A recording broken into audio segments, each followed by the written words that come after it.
Welcome to the quantum signal. Stop. If your life feels like it's collapsing for no clear reason, this is not a breakdown. It's a signal. Your current reality can no longer hold who you are becoming. Right now, repeating signs, emotional pressure, and impossible coincidences are not random. They are the call of Thoth. And once this activation begins, ignoring it only makes the shift unavoidable. If this message resonates, don't just listen, anchor it. Subscribe to the channel, hit like to amplify the signal, and comment shift activated to seal your choice in the quantum field. You are not imagining the pressure, the restlessness, the strange sense that something is ending, even though nothing bad has happened yet. Because what you are feeling is not collapse but incompatibility, the moment when an old reality can no longer contain the frequency of who you are becoming, and this is precisely how the call of Thoth begins, not as a voice in the sky, but as a quiet, relentless disturbance inside your life that refuses to let you stay comfortable. Because Thoth does not arrive to decorate your current timeline, he arrives to dismantle it from the inside out, and when he activates you, your world starts to feel thinner, less solid, as if the rules you once lived by are dissolving before your eyes, and you may notice repeating numbers, symbols of birds, serpents, pyramids, sudden memories that do not feel like imagination, or an unexplainable pull toward ancient knowledge you were never taught. Because Thoth communicates through pattern, resonance, and precision, and the first sign of his activation is the realization that coincidence no longer explains what is happening to you, that events align too perfectly, conversations arrive exactly when you need them, losses happen not to punish you but to free you, and this is where most people turn away, because the ego interprets this phase as danger, instability, or failure, but the soul recognizes it as initiation, the exact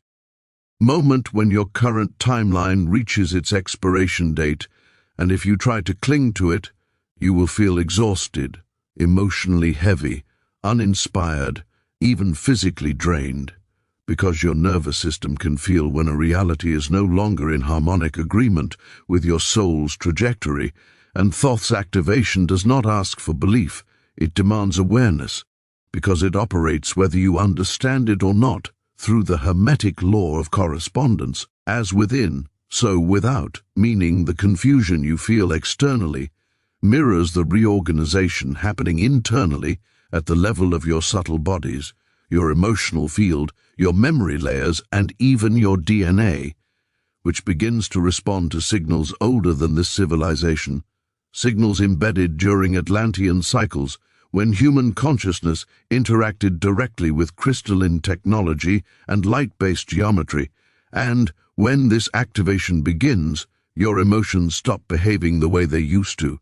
They no longer want to be suppressed or explained away. Instead, they surface as guidance, as pressure points pointing you toward truth, because Thoth teaches through alignment, not comfort, and he will use discomfort as a compass, pushing you away from identities, relationships, careers, and beliefs that once made sense but now feel hollow, repetitive, or dead.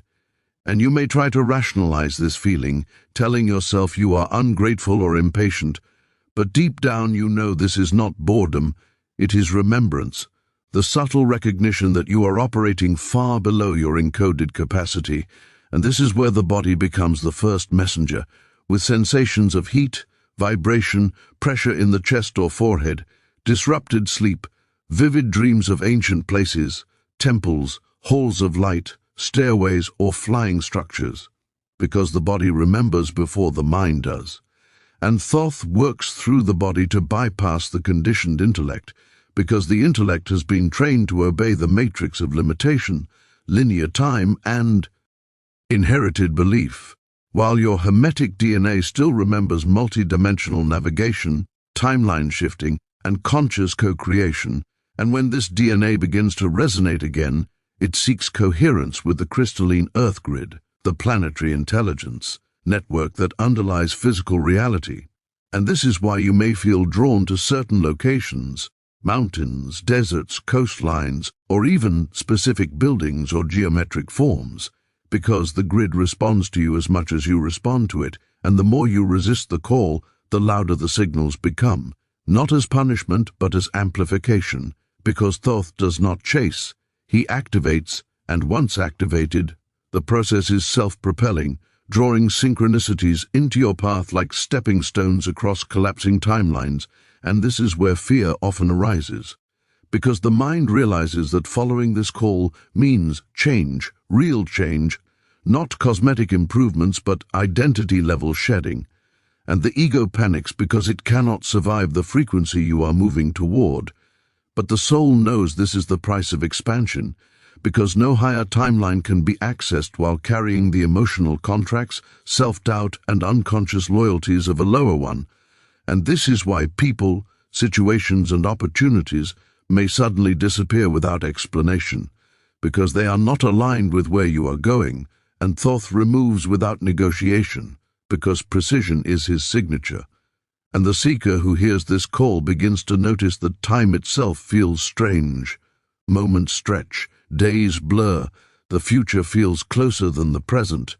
Because you are no longer anchored exclusively to one timeline, you are hovering between versions of reality. And this liminal phase is uncomfortable but sacred, because it is where choice becomes powerful, where intention starts to bend probability, and where your attention determines which timeline solidifies, and most people sleep through this phase, numbing it with distraction, routine, or fear. But if you are listening now, it is because something in you recognizes that this message is not information, it is activation, a reminder encoded in language to awaken memory, and Thoth's role has always been that of the scribe of transformation, the architect of bridges between worlds, the intelligence that teaches humanity how to move between states of being without losing coherence. And his call is never random. It arrives when the internal conditions are ready, when the soul has accumulated enough friction, enough longing, enough quiet dissatisfaction to finally choose expansion over familiarity, and the collapse you feel is not your life falling apart. It is the scaffolding dissolving, revealing the structure underneath, the one you were always meant to inhabit. And if you stay present, if you stop resisting the signals, if you begin to trust the emotional intelligence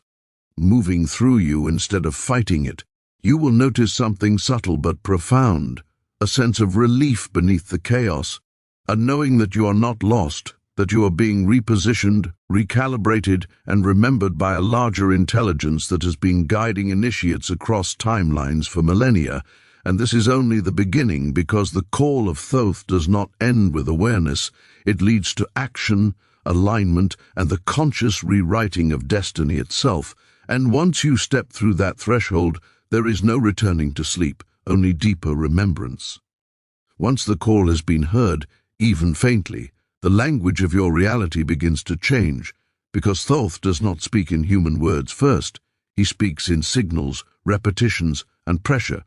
And this is where many seekers become confused, because they expect a dramatic event, a vision, or an external confirmation, while the activation actually unfolds through the mundane fabric of daily life, subtly rearranging it until patterns become impossible to ignore, and you may notice the same message arriving through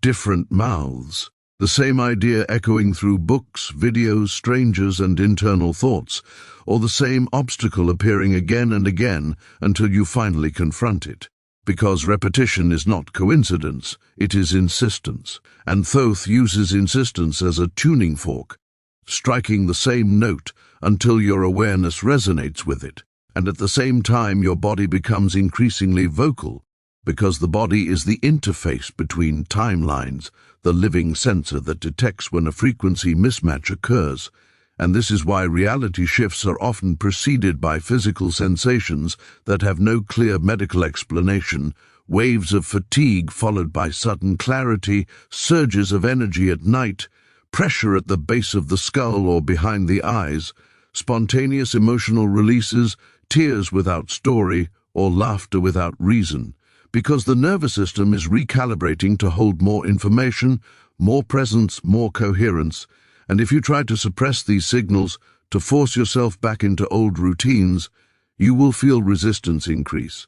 Not because something is wrong, but because the timeline you are standing in is expiring. And timelines do not collapse politely, they dissolve through friction, through the sense that effort yields diminishing returns, that things which once flowed now require force, that motivation evaporates, that success tastes hollow, because the soul is withdrawing its energy from a structure it no longer intends to occupy. And Thoth's role here is surgical. He does not destroy randomly. He removes support beams one by one until the old reality cannot sustain itself, and this is why people often report sudden endings, jobs dissolving, relationships drifting apart, plans falling through at the last minute, because the probability field is being rewritten, and when this happens, fear often disguises itself as logic, telling you that you should fix, control, or force the old timeline back into place. But this only deepens the exhaustion, because you cannot stabilize a reality that is no longer being fed by your soul's energy. And this is where emotions become critical, because emotions are not obstacles in a reality shift, they are instruments, precision tools designed to guide you through transition. And Thoth teaches that emotion is compressed information, a data stream that tells you where alignment is present and where it is absent, and when you feel grief, anger, or anxiety during this phase, it is often not about the surface event, it is about the underlying recognition that something familiar is ending, and instead of numbing these emotions, the activation invites you to feel them fully, without narrative, without judgment, allowing them to move through the body like currents, because every unfelt emotion anchors you to a timeline you are trying to exit, while every fully felt emotion releases stored momentum and frees energy for the next phase. And this is why the process can feel intense, because intensity is the friction of transformation, and as this emotional clearing happens, synchronicities begin to accelerate, as if reality itself is responding faster to your internal state. Thoughts manifest quickly, intentions ripple outward, and you may notice that your attention has consequences now, that what you focus on grows rapidly, whether fear or clarity, because during a shift, the distance between inner state and outer reflection collapses, and Thoth uses this compression to teach mastery, to show you that you are not a victim of circumstance, but a participant in probability selection. And this is where the concept of the expiring timeline becomes tangible, because you can feel when a path no longer has energy behind it, when imagining a certain future drains you instead of inspiring you, while another, previously unthinkable direction suddenly feels light, alive, and strangely familiar, as if remembered rather than invented. And this familiarity is key, because higher timelines do not feel foreign to the soul. They feel inevitable, like returning to a room you once left but never forgot.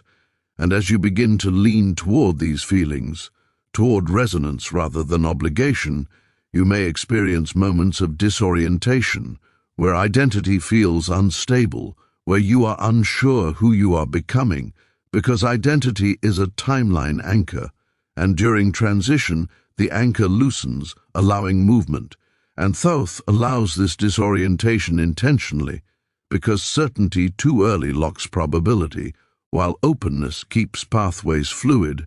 And this is also when symbols of ancient knowledge may intensify,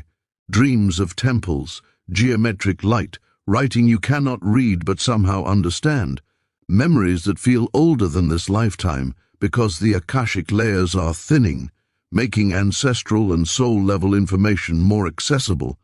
And the seeker may begin to sense the presence of guidance, not as an external being but as an internal alignment, a quiet intelligence that arranges events, nudges choices, and creates meaningful delays or accelerations, and this guidance operates through the crystalline grid of Earth, the planetary memory network that stores and transmits information across time. And when your Hermetic DNA resonates with this grid, you become a node, capable of receiving and transmitting insight, and this is why grounding becomes essential during this phase, because without grounding, the influx of information can feel overwhelming, but with grounding, it becomes clarity, and the expiring timeline will. Test your trust, because it will offer you opportunities to revert, to settle, to choose familiarity over truth. And these tests are not traps, they are thresholds, each one asking whether you are willing to honor the call, even when it costs comfort, approval, or certainty. And every time you choose alignment over fear, the new timeline strengthens, gaining density, coherence, and stability, until it begins to feel more real than the old one ever did. And this is the paradox of transformation, that the unknown becomes safer than the familiar, because the familiar no longer holds you, and Thoth's activation is not about escaping reality, it is about inhabiting it more fully, consciously, deliberately, as a co-creator rather than a passenger, and by the end of this phase, you may realize that what you once called chaos was actually instruction, that what you once feared losing was never meant to be permanent, and that the signs were never outside of you. They were reflections of a deeper decision already made at the level of the soul, a decision to move, to shift, to remember, and the more you listen, the quieter the resistance becomes, until eventually the call no longer feels urgent, but steady, inevitable, like gravity pulling you toward a version of yourself that has been waiting patiently across time.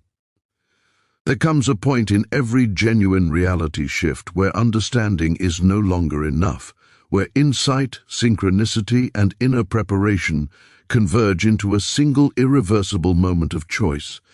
And this is the moment Thoth has been preparing you for all along, because his activation is not meant to keep you endlessly seeking, decoding, or analyzing, but to bring you to the threshold where action aligns with remembrance. And for many seekers, this threshold is marked by the sudden surfacing of Atlantean memory, not as a historical curiosity, but as a lived, embodied knowing that feels ancient, precise, and strangely intimate, as if you have done this before, because on a soul level you have, and when these memories awaken, they do not arrive as clear narratives, but as fragments, sensations, and impulses, a pull toward pyramidal geometry, crystalline light, sound frequencies, or water,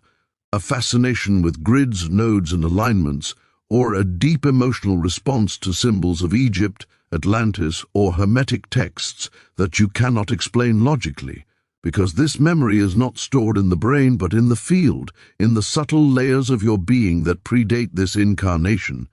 And Thoth, as the keeper of Atlantean knowledge, activates these layers not to indulge nostalgia, but to restore function, because the Atlantean civilization was not defined by technology alone, but by consciousness that understood reality as programmable, responsive, and alive. And when that consciousness reactivates in you, even partially, you begin to sense the mechanics of a quantum jump, the precise instant when one timeline is released and another is entered. And this instant does not look dramatic from the outside. There is no flash of light, no disappearance, no cinematic spectacle. Instead, it often feels like stillness, a pause in which the noise of the world drops away and something inside you locks into place, a decision made without words, without doubt. And this is the moment the seeker in the story reaches the Atlantean light pyramids, not necessarily as a physical location at first, but as an inner convergence point, a harmonic structure that exists across dimensions, accessible through resonance rather than travel. And as his awareness enters this structure, he feels the geometry of it before he sees it. Triangular currents of light intersecting, spiraling upward and downward simultaneously, forming a Merkabah field that envelops his body. And this field is not external technology, it is a reflection of his own activated consciousness. Because the pyramids amplify what is already present, they do not create it. And as the Merkabah stabilizes, his perception of self begins to dissolve, not into nothingness but into multiplicity, awareness expanding beyond linear identity to include parallel versions, past and future echoes. And this is where fear can arise, because the ego interprets expansion as loss of control, but Thoth's guidance is clear and precise here. Surrender is not collapse. Surrender is synchronization, the alignment of personal will with higher intelligence, and when this synchronization occurs, the quantum jump happens automatically, because there is no longer resistance between intention and outcome. And in this moment, the seeker's hermetic DNA enters full resonance with the crystalline earth grid, each strand responding like a tuned instrument, vibrating in harmony with planetary frequencies that have been dormant for ages. And this resonance unlocks the Akashic file, the soul-level record that contains not just past lives, but unrealized potentials, skills, and missions encoded for this incarnation. And the opening of this file is not overwhelming, it is clarifying, as if fog lifts and priorities rearrange themselves instantly, revealing what matters, what does not, and what must be done next. And the matrix of limiting beliefs, those inherited assumptions about scarcity, separation, and powerlessness, begins to lose coherence, because it cannot survive in the frequency of direct knowing, and this is the true escape from the matrix. Not rebellion against an external system, but withdrawal of belief from an internal one. And as the seeker exits the light pyramid, whether in meditation, dream, or waking awareness, the world appears the same but feels different, more responsive, more symbolic, more alive, as if reality itself has acknowledged the shift, and this is because it has. The probability field has reconfigured, aligning events, encounters, and opportunities with the new timeline, and the seeker begins to notice that effort decreases while impact increases, that small choices ripple outward. That guidance arrives before questions are fully formed, and this is how you know the jump has occurred, not by dramatic change, but by increased coherence, by the sense that you are finally moving with the current rather than against it. And Thoth's role now shifts from initiator to ally, no longer pushing through disruption, but refining through precision, teaching how to stabilize the new timeline, how to maintain clarity amidst intensity, how to use emotion, thought, and intention as tools rather than reactions. And the Atlantean memory continues to unfold gradually, revealing itself in layers as you demonstrate readiness, because power without integration leads to distortion, and Thoth is uncompromising in this respect, offering knowledge only where responsibility is present, and the seeker understands now that the jump was not an escape from life but a deeper entry into it, a commitment to live as a conscious node in the planetary grid, a carrier of coherence in a world still learning to remember. And this is where the story becomes less about personal awakening and more about service, because every stabilized higher timeline strengthens the collective field, making it easier for others to hear their own call. And this is the quiet revolution Thoth has always orchestrated, not through domination but through activation, one consciousness at a time, until the memory of what humanity is capable of becomes impossible to suppress, and the seeker, now anchored in a higher trajectory, knows that the journey is not complete, but it is irreversible, because once you have felt reality respond to you as a living intelligence, once you have stepped through the moment of the jump, you cannot pretend you are powerless again. You can only choose how consciously you will walk forward, carrying the light of remembrance into a world that is slowly, inevitably waking up. Now here's the question for you. What part of the country are you watching this story from? Drop your state in the comments below.